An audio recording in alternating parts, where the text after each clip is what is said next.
Panitikan sa panahon ng mga katutubo. Bago pa man ang pananakop ng mga Kastila noong ika-16 na siglo, may mayamang kaban ng panitikan na ang ating mga ninuno. Nagtataglay ang panitikang ito ng kasaysayan ng ating lahi, mga bugtong, sawikain, kwentong bayan, alamat, epiko, kasabihan, palaisipan at iba pa. Ang panitikang Pilipino ay katulad din ng panitikan ng ibang bansa na pasalindila, oral, at pasalinsulat, written, na nagpapahayag ng mga damdaming ukol sa mga gawi at kaugaliang panlipunan, paraan ng pamumuhay, kaisipang pampulitika, relihiyon, adhikain at mga pangarap. Kalimitang nagtitipon-tipon ang mga katutubo upang pakinggan ang mga salaysay, pamamahayag at iba pa. Paulit-ulit na pinapakinggan ang mga panitikan hanggang sa ito'y matanim sa kanilang isipan.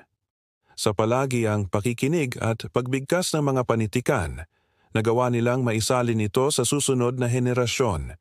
Isinulat at iginuhit naman ang ibang akda sa mga kahoy, kawayan, bato at dahon. Ayon sa kasaysayan, ipinasunog ng mga Kastila ang sinaunang panitikan sa paniniwalang galing ito sa Diablo. Ngunit di nalipol ang lahat na panitikan mga kantahing bayan, bugtong, salawikain, kasabihan at iba pa dahil ito ay nagpasalin-salin na sa bibig ng mga tao. Ayon sa Waves Migration Theory ni Henry Otley Beyer, ang mga unang nanirahan sa ating kapuluan ay ang mga Ita o Negrito. Sila ang mga maliit at maitim na tao na may sariling mga bulong, awitin at mahahalagang kasabihan.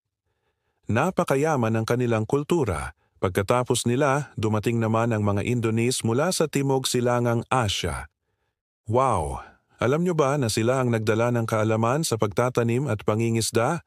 Ang mga Ifugao at Kalinga sa Mountain Province ay mga lahi ng unang Indones.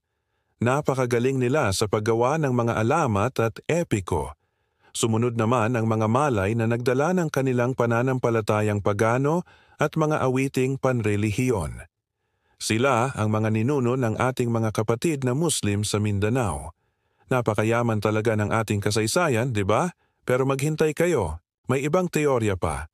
Si Peter Bellwood ng Australian National University ay nagsasabi na ang tunay nating mga ninuno ay ang mga Austronesian, ang mga eksperto sa paglalayag. Sa dulo ng araw, ang ating katutubong panitikan ay isang mahalagang salamin ng ating mayamang kultura. Sa bawat tula, kwento at awit, makikita natin ang orihinalidad at pagkamalikhain ng ating mga ninuno. Salamat sa pakikinig mga kaibigan. Kung nagustuhan niyo ang video na ito, huwag kalimutang mag-like, mag-subscribe at i-share sa inyong mga kaibigan. Iwan din kayo ng komento kung ano ang pinaka-interesting na nalaman niyo ngayong araw.